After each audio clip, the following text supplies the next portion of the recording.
നമസ്കാരം, പെൻഡാഡിലേക്ക് സ്വാഗതം. ഇപ്പോൾ പലർക്കും തന്നെ ഇൻവെസ്റ്റ്മെൻറ്റ്സുകൾ കാര്യങ്ങൾ പണ്ട് തൊട്ടേ ചെയ്തു പോരുന്ന ഇൻവെസ്റ്റ്മെൻറ്റ്സുകൾ ഉണ്ടാവാം.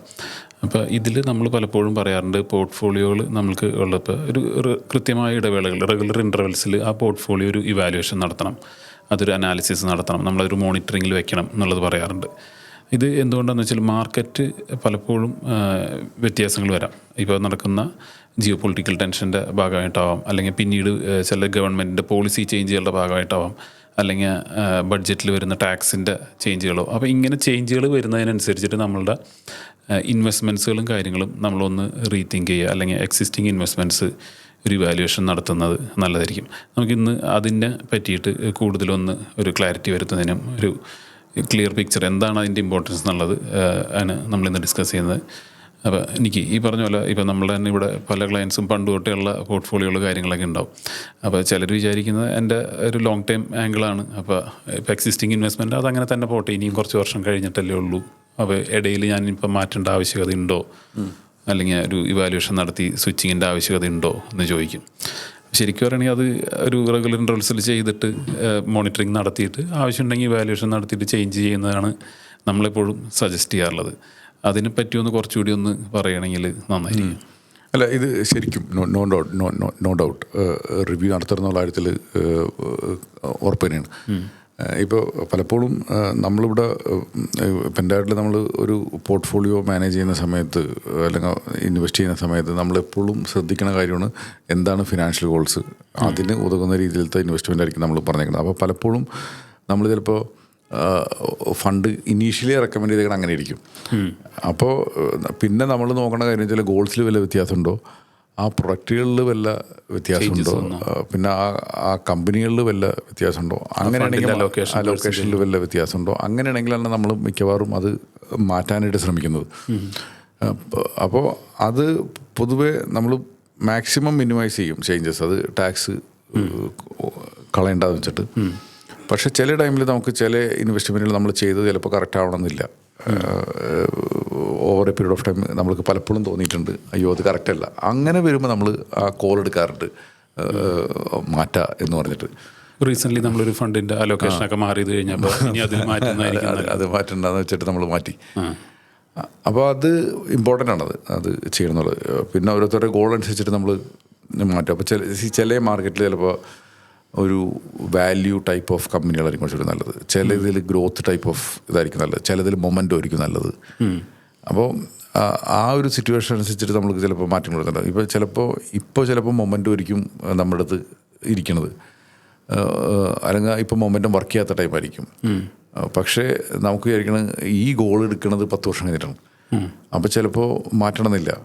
പക്ഷേ ചിലപ്പോൾ ഇതായിരിക്കും ഇരിക്കുന്നത്, പക്ഷേ നമുക്ക് ഇമ്മീഡിയറ്റ്ലി നമുക്ക് ചിലപ്പോൾ ഇവരുടെ ഗോള് മാറാൻ ചാൻസ് ഉണ്ട്. അപ്പോൾ അങ്ങനെയാണെങ്കിൽ ചിലപ്പോൾ മാറ്റിയ കൊള്ളായിരിക്കും. അപ്പോൾ പിന്നെ പല പല കേസസ് ഉണ്ട്, ഓരോ ആൾക്കാരുടെയും മാറ്റി നമുക്ക് എടുക്കാൻ പറ്റും. പിന്നെ പലപ്പോഴും നമുക്ക് കണ്ടുവരുന്ന ഒരു പ്രവണത എന്ന് പറഞ്ഞാൽ കുറേ ഇൻവെസ്റ്റ്മെൻറ്റൊക്കെ ചെയ്തേക്കുന്നത് ഇങ്ങനെ ഇൻവെസ്റ്റ് ചെയ്തേക്കുക. ഇപ്പോൾ ചിലപ്പോൾ ആരെങ്കിലും പറഞ്ഞിട്ട് ഇൻവെസ്റ്റ് ചെയ്യണമായിരിക്കും, അല്ലാന്നുണ്ടെങ്കിൽ കുറേ NFOs കാണുമ്പോൾ ഇൻവെസ്റ്റ് ചെയ്യണമായിരിക്കും. അപ്പോൾ പോർട്ട്ഫോളിയോ തന്നെ ചിലപ്പോൾ 90-100 ഫണ്ടുകളുണ്ടാവും, ഈവൻ ഓവർലാപ്പിംഗ് ഉണ്ടാവും. അപ്പോൾ ശരിക്കും കുറേ വാക്കുകളൊക്കെ ഓവർലാപ്പിംഗ് ഉണ്ടാവാം. പിന്നെ ചിലപ്പോൾ പേര് മാത്രം മാറിയിട്ടുണ്ടാവുള്ളൂ, പക്ഷെ എല്ലാത്തിലുള്ള ഒന്നും തന്നെ ഇരിക്കാം.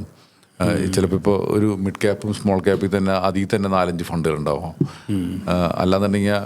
അപ്പോൾ അങ്ങനെ കുറേ കാര്യങ്ങൾ. അപ്പോൾ ചിലപ്പോൾ ഡൈവേഴ്സിഫിക്കേഷൻ എന്ന് പറഞ്ഞിട്ട് ചിലപ്പോൾ ഇട്ടേക്കണത് ചിലപ്പോൾ 10 കമ്പനി ആയിരിക്കും. ഈ 10 കമ്പനിയും ചിലപ്പോൾ എല്ലാവരും ഫ്ലെക്സി ക്യാപ്പിന് ആയിരിക്കും. അപ്പോൾ ഈ പൈസ പാർക്കാവുന്നതെല്ലാം ഒറ്റ ബാസ്ക്കറ്റിലാണ്.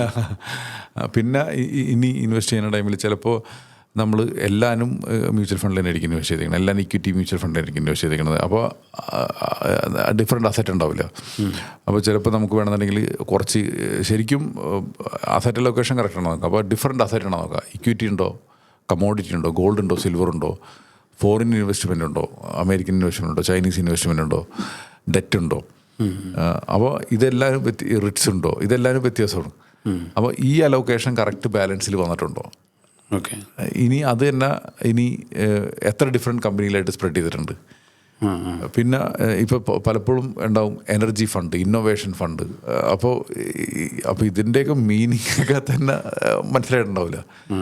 അപ്പോൾ അങ്ങനെ ഇൻവെസ്റ്റ് ചെയ്തിട്ടുണ്ടാവും. അപ്പോൾ ഇതെല്ലാവരും മനസ്സിലാക്കിയിട്ട് ഒന്ന് സെഗ്രിഗേറ്റ് ചെയ്തിട്ട് എന്താണോ ഗോൾസ് അതിനെ മാപ്പ് ചെയ്യുന്ന വിധത്തിൽ നമ്മൾ ഇൻവെസ്റ്റ്മെൻറ്റ് കൊണ്ടുപോകണമെങ്കിൽ ഒരു പരിധിവരെ നമ്മുടെ റിവ്യൂവിൽ കറക്റ്റാക്കാൻ പറ്റും. അപ്പോൾ നമുക്ക് അറിയണമല്ലോ, ഇപ്പോൾ ചിലപ്പോൾ ഒരാൾക്ക് ഒരു 35-ാമത്തെ വയസ്സിൽ ഇൻവെസ്റ്റ്മെൻറ്റ് തുടങ്ങുന്ന സമയത്ത് അവർ ഇൻവെസ്റ്റ്മെൻറ്റ് തുടങ്ങിയ ടൈമിൽ കുറേ ഒരു സർട്ടൻ രീതിയിലേക്ക് ഇൻവെസ്റ്റ് ചെയ്തിരിക്കുന്നത്. അത് over A period of time കുറച്ചും കൂടി ഇമ്പ്രൂവ്മെൻറ്റ് വരുത്താം. അപ്പോൾ അത് ചിലപ്പോൾ ഓരോ 6 മാസം, 1 കൊല്ലം, 2 കൊല്ലം കഴിയുമ്പോഴായിരിക്കും അതിലും ഇമ്പ്രൂവ്മെൻറ്റ് പലർക്കും പറയാൻ പറ്റുന്നത്. ഇപ്പോൾ സിമ്പിൾ കാര്യം പറഞ്ഞാൽ, ഇപ്പോൾ ചില ആൾക്കാരുടെ നമ്മൾ ഫിനാൻഷ്യൽ പ്ലാനൊക്കെ ചെയ്യുന്ന ടൈമിൽ കുട്ടികളുടെ എഡ്യൂക്കേഷന് 10 ലക്ഷം രൂപ മതി എന്ന് പറയും. അന്നത്തെ 10 ലക്ഷം രൂപ മതി എന്ന് പറയും. എന്നിട്ട് അത് വെച്ചിട്ടായിരിക്കും നമ്മൾ പ്ലാൻ ചെയ്തിരിക്കുന്നത്. അപ്പോൾ ചിലപ്പോൾ അന്ന് കുട്ടി ചിലപ്പോൾ ഒരു 5-ാം ക്ലാസ്സിൽ പഠിക്കുക, 5 വയസ്സുണ്ടാവുള്ളൂ. കുട്ടി ഒരു 10 വയസ്സ് 10-ാം ക്ലാസ്സിലൊക്കെ ആകുമ്പോഴേക്കും അവർക്കൊരു ഐഡിയ കിട്ടുന്നുണ്ടാവും. അപ്പോൾ അന്നത്തെ 10 ലക്ഷം വെച്ച് പ്ലാൻ ചെയ്ത് തെറ്റാണ്. അത് പോരാ. അത് പോരാ. അപ്പോൾ അത് ചില ആൾക്കാർക്ക് പെട്ടെന്ന് അത് പറഞ്ഞുതരാൻ പറ്റും. ഇപ്പോൾ നമുക്ക് ചില ടൈമിലൊക്കെ ചില ആൾക്കാരൊക്കെ പറയും, യങ്സ്റ്റേഴ്സ് ആയിരിക്കുന്ന ടൈമിൽ പറയും എനിക്ക് കുട്ടികളുടെ കല്യാണത്തിന് ഞാൻ ഫണ്ട് ചെയ്യില്ല എന്നുള്ളത്. അപ്പോൾ ചിലപ്പോൾ ഫണ്ട് ചെയ്തേക്കുന്നത് വെറും 5 ലക്ഷം രൂപയ്ക്കായിരിക്കും. അപ്പോൾ കുറച്ച് കഴിയുമ്പോൾ അവർക്ക് ചിലപ്പോൾ അവരുടെ ഏറ്റവും വലിയ ഡ്രീമായിരിക്കും കുട്ടിയുടെ കല്യാണം കഴിപ്പിക്കുക എന്നുള്ളത്. അപ്പോൾ ഈ 5 ലക്ഷം ചിലപ്പോൾ 1 കോടി ഇരിക്കത്തില്ല. അപ്പോൾ ഇതെല്ലാവരും over A period of time financial goals വ്യത്യാസം വരും. അതനുസരിച്ചിട്ട് അസറ്റ് ലൊക്കേഷൻ വ്യത്യാസം വരും. അല്ലെങ്കിൽ ചില ആൾക്കാർ പറയും ഞങ്ങളിനി NRIs ആണ് തിരിച്ചു വരില്ല എന്നുള്ളത്. പിന്നെ കുറച്ച് കഴിയുമ്പോൾ ഇവർ പ്ലാൻ മാറ്റിയിട്ട് ഇവർ പറയും ഞങ്ങൾ നാട്ടിൽ വന്നിട്ട് ബിസിനസ് തുടങ്ങാൻ പോകണമെന്ന് പറയും. അപ്പോൾ അവിടെയും അസറ്റ് ലൊക്കേഷനിൽ വ്യത്യാസം വരുന്നുണ്ട് വരും. അപ്പോൾ ഇപ്പോൾ ചിലപ്പോൾ ചില ടൈമിൽ നമുക്ക് പറയണ ഒരു കേസുണ്ട്. ഇപ്പോൾ ഇത്ര ടൈമിൽ റിട്ടയർമെൻറ്റ് എടുക്കണം. അപ്പോൾ ഓക്കെ, റിട്ടയർമെൻറ്റ് എടുക്കാം. അപ്പോൾ നമ്മൾ 55-ാമത്തെ വയസ്സിൽ നമ്മൾ റിട്ടയർമെൻറ്റ് എടുക്കാനായിട്ട് നമ്മൾ അങ്ങനത്തെ ഫണ്ടുകളിലായിരിക്കും ഇൻവെസ്റ്റ് ചെയ്യുന്നത്. ആ ടൈമിൽ ഇവർ വന്ന് പറഞ്ഞ കാര്യം വെച്ചാൽ ഞാൻ കരിയർ കണ്ടിന്യൂ ചെയ്യാൻ പോകുന്നത്, എനിക്കിനി 5 വർഷത്തേക്ക് വേണ്ട. ഓക്കെ. അപ്പോൾ ആക്ച്വലി സ്പീക്കിംഗ് അവിടെ നമുക്ക് റിസ്ക് കൂടുതൽ എടുക്കാം. അപ്പോൾ നമുക്ക് അത്തരം ഫണ്ടുകളിൽ നിന്ന് മാറ്റി കുറച്ചുകൂടി റിസ്ക് കൂടിയ ഫണ്ടുകളിലേക്ക് നമുക്ക് മാറ്റാൻ പറ്റും. Growth opportunity. അപ്പോൾ അവർ പറയുന്ന കാര്യം വെച്ചാൽ എൻ്റെ വയസ്സ് ഇത്രയായാലും എനിക്ക് ഇനി റിസ്ക് എടുക്കേണ്ടതാണ്. പക്ഷേ ശരിക്കും പറഞ്ഞാൽ അവർക്ക് വയസ്സ് അത്രയായി കഴിഞ്ഞാലും അവരുടെ പൊട്ടൻഷ്യൽ അനുസരിച്ച് റിസ്ക് എടുക്കാനുള്ള കഴിവുണ്ടാവും അവർക്ക്.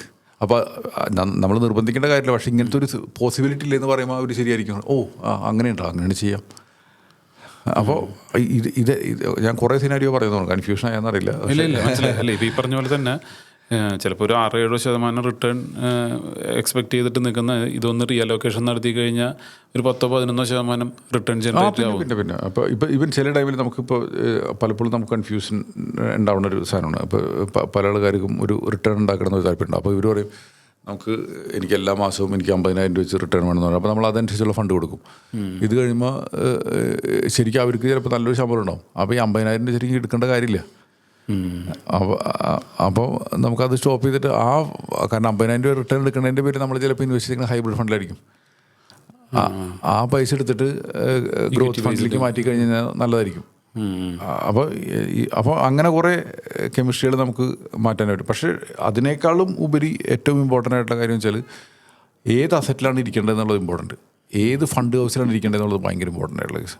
പിന്നെ ഇതിൽ തന്നെ ചിലപ്പോൾ കുറേ പൈസ മ്യൂച്വൽ ഫണ്ടിലായിരിക്കുന്നത്, അത് വേണമെങ്കിൽ നമുക്ക് ഡയറക്റ്റ് സ്റ്റോക്കുകൾ കുറച്ച് വേണമെങ്കിൽ അലോക്കേറ്റ് ചെയ്യാൻ പറ്റും. പിന്നെ ഈവൻ നമുക്ക് ഇപ്പോൾ റിട്സുകളും ഇൻവെസ്റ്റുകളൊക്കെ ഉണ്ട്. അപ്പോൾ ഇതിൽ നമുക്ക് ഇൻവെസ്റ്റ് ചെയ്യാൻ പറ്റും.